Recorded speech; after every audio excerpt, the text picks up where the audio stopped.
하나님이 3만 2천 명 중에 대부분의 사람을 돌려보내신 이유는 만약 이스라엘이 수가 많아서 전쟁에서 승리하게 된다면 하나님이 주신 구원이 아니라 자기가 자기 스스로 우리를 구원했다 이렇게 생각할까봐 돌려보냈다라고 말씀하고 계십니다. 그런데 사실 저희가 알다시피 기드온이 취하게 될 승리는 이스라엘 백성이 3만 명이든 300명이든 숫자와는 크게 상관이 없는 승리였다라는 점인데요.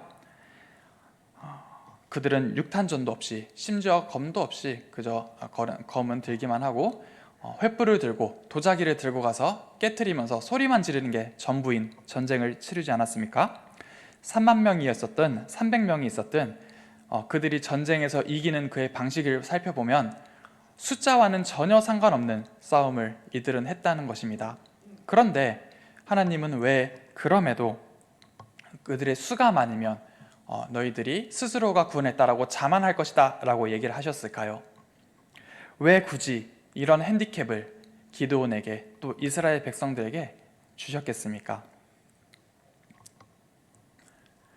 앞서서 사람이 스스로의 힘이 아닌 하나님의 힘을 의지하기 위함이다 라고 저희는 살펴보았는데요.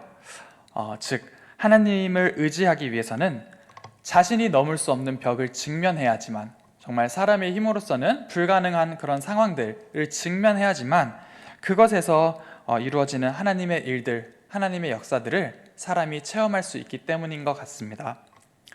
결국 3만 명의 병사들을 300명으로 줄이신 이유는 이스라엘로 하여금 그들과 함께 하시는 하나님을 체험하고 경험하기 위해서인 것으로 볼 수가 있습니다. 하나님은 그들이 그런 상황에 눈을 돌리지 아니하고 두려운 상황에 굴복하지 아니하고 그런 상황 속에서도 자신의 말에 순종해서 모두가 돌아가고 300명이 남았을 때 그때 함께 하시는 그 하나님을 체험시키기 위해서 그들에게 일부러 그런 핸디캡을 주신 것입니다. 다르게 표현하자면 하나님은 결과와 상관없이 기드온과 이스라엘의 순종을 보시기 위해서 그러한 핸디캡을 주셨다라는 말입니다. 그리고 기드온과 이스라엘 백성들은 그 말에 순종했지요. 그러나 사랑하는 성도 여러분, 기드온의 입장에서는 그 핸디캡을 받아들이는 것 자체가 믿음이 아니었을까요?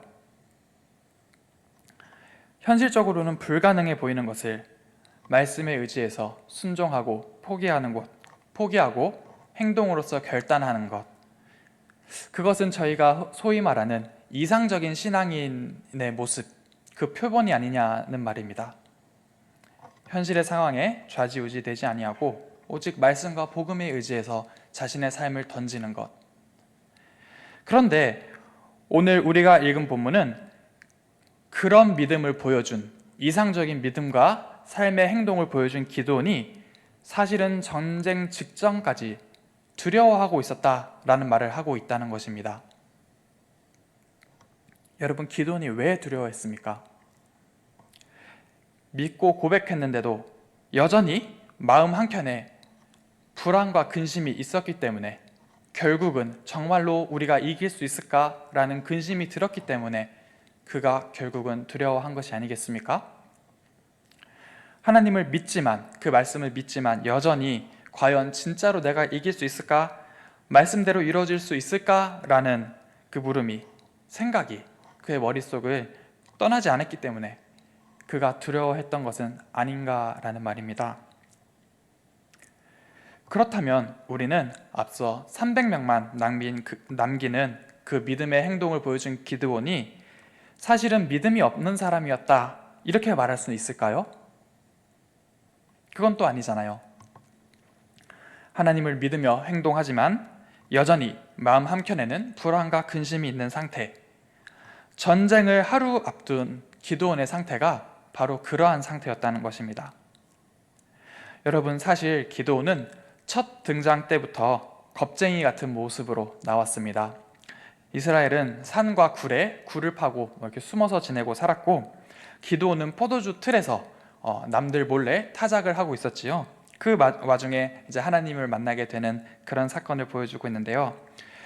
그런데 그가 하나님의 말씀을 받은 이후 양털로 하나님을 시험하기도 하지요. 하나님이 진짜 나와 함께 하시는지 안 하시는지 양털로 시험해보기도 하고, 바알을 모두 때려 부수고 이제 도망치는 사건 속에서, 여룻바알이라는 이름을 얻는 그 사건 속에서도 그는 도망치는, 어떻게 보면 남자답지 못한 두려움에 가득 찬 모습을 보여주기도 했습니다. 그리고 오늘 이 시간 전쟁이 바로 코앞까지 다가온 이날까지 기드온은 계속해서 두려워하고 있다라고 성경은 말해주고 있는 것입니다. 그런데 두렵지만 떨리지만 기드온이 단 한 번이라도 하나님께서 하신 말씀, 그 명령에 불순종하거나 그 말씀에서 도망친 적이 있느냐라는 것입니다. 기드온은 분명히 무서워했고 두려워했습니다. 그런데 하나님께서 하신 그 모든 명령에는 전부 순종을 했다는 겁니다. 여전히 두렵고 떨리지만 하나님이 주신 그 말씀 하나 붙잡고 자신의 온 삶과 이스라엘 백성들의 모든 희망을 품고 그 300명으로 전쟁에 임하기를 결단하고 말씀에 순종하여 모든 것을 건 것입니다. 그 겁쟁이가 자신의 모든 것과 그 민족의 모든 염원을 담은 것, 바로 그것이 그 겁쟁이 기드온이 헌신하려 하는 모습이자 자세였다라는 말입니다. 보십시오, 여러분. 오늘 그 겁쟁이의 헌신이 어떠한 열매를 맺었습니까? 저희 7장 15절을 다 함께 읽어보도록 하겠습니다. 15절입니다.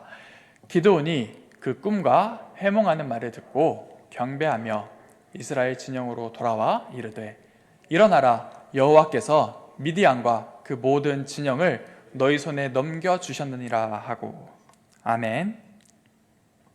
지금 이 자리에는 더 이상 겁에 질려서 두려워하고 떨던 청년은 없습니다. 지금 이 자리엔 오직 하나님의 승리를 만끽하고 기뻐하는 한 사람의 성도만이 남아있을 뿐입니다. 사랑하는 성도 여러분, 믿음을 고백하지만, 어떠한 문제를 두고 기도하시지만 여전히 걱정하시거나 근심하신 적은 없으신가요? 기도했으니까 내 마음은 홀가분해졌다. 자녀의 문제, 대학의 문제, 쉽게 예를 들 수 있겠지요. 결혼의 문제, 직장의 문제. 하나님께 오늘 기도했으니 이제 하나님께서 책임져 주실 것이다 라고 기쁘게 발걸음을 돌이키시는 적이 몇 번이나 있으십니까? 계속해서 그 문제가 근심이 되고 염려가 되시기 때문에 매주 그 기도 제목을 가지고 기도하시는 것이 아닙니까? 이러한 측면에서 기드온의 모습은 사실은 우리의 모습과 별반 다를 바가 없다는 말씀을 드리는 것입니다. 하나님을 만나고 우리가 믿고 고백하지만 여전히 현실 속에서 어떠한 부분들은 믿음에도 불안해 보이는 것입니다. 현실은 크고 말 그대로 현실은 거대하니까요. 그렇지만 그러한 현실 속에서 내가 믿음으로 인해서 나약해지고, 마치 믿음이 나약하기 때문에, 믿지 못하기 때문에 그러한 모습을 보이고 두려워하는 것처럼, 근심하는 것처럼 보이지만은, 그럼에도 그 문제를 가지고 기도하러 나오고 말씀으로 그 문제를 하나님 앞에서 해결받으려고 나오는 그 발걸음은 오늘 기드온이 두렵고 떨리지만 300명을 가지고 전쟁을 하려고 했던 그 모습과 다를 바가 없는 모습이라, 그런 말씀을 드리고 있는 것입니다. 여러분은 기드온이 했던 그 동일한 헌신의 자세로 신앙생활을 하고 계시는 것입니다. 특별히 사랑하는 성도 여러분, 믿음을 고백하지만 여전히 걱정이나 근심을 하는 기드온의 모습은 어떤 사역적인 측면에서 좀 말씀을 드리려고 하는데요. 특별히 남전도회의 모든 사역 속에서 하나님이 우리 남전도회의 사역을 통해서 일하실 것이다 라는 믿음과 확신이 있으시지만은 한편으론 열매가 없을까 봐 두려워하시진 않으셨습니까? 그런데 이 전쟁의 승패와 같은 것 같다라는 말씀을 드리고 싶습니다. 그 열매를 맺게 하시거나 맺게 하지 않으실 분은 하나님이시니 저희의 소관이 아니요, 저희의 소관은 바로 그 자리까지 믿음으로 헌신의 자세로 나아가는 것, 바로 거기까지가 우리들의 역할이고 남전도의 모든 분들의 역할이다라는 말씀을 드리고 싶은 것입니다. 믿음이 요구되는 상황을 직면하는 사람은 누구나 기드온과 같이 마음의 근심과 불안, 염려들을 하게 될 것입니다. 현실은 눈에 보기에 크고 걱정되고 때로는 두렵기 때문입니다. 그렇기 때문에 사랑하는 남전도회 모든 성도 여러분, 오늘 모든 성도님들의 헌신이 기드온의 헌신과 같기를 소망합니다. 여전히 일말의 두려움이나 걱정이 있으시더라도 현실적으로 뻔히 되지 않는 일임을 알지라도 베드로처럼 고기 잡힐 때가 아니라 말씀에 의지해서 그물을 던지는 여러분이 되시기를 간절히 소망하겠습니다. 기도하겠습니다. 하나님 아버지 감사합니다. 오늘은 우리가 기드온을 통해서 또 기드온의 말씀을 통해서 헌신하는 자의 자세에 대해서 생각을 해보는 시간을 가졌습니다. 주님, 우리가 각자의 상황에 따라 마음이 강하거나 약하거나 지식이 많거나 적거나 있는 모습 그대로의 믿음으로 대적들과 맞서 싸울 때, 또 복음으로 일어설 때 우리를 의롭다 하시고 우리를 착하고 충성된 족이라 불러주심을 믿습니다. 또한 약해 넘어질지라도 그 약함을 뿌리치지 않으실 주님임을 고백합니다. 바라기는 우리에게 헌신의 은혜를 깊이 채워주사 어떠한 상황 속에서도 현실보다 큰 주님을 보게 하시고 담대할 수 있는 믿음을 주시옵소서. 특별히 이제부터 시작될 남전도회의 모든 사역과 일정을 주님 손에 의탁드립니다. 헌신하는 기드온에게 확신의 열매를 주셨던 것처럼 남전도회의 모든 사역 속에 살아계신 하나님의 역사를 체험하는 귀한 사역들이 되게 축복하여 주시옵소서. 감사합니다. 주님, 예수 그리스도의 이름으로 기도드립니다. 아멘.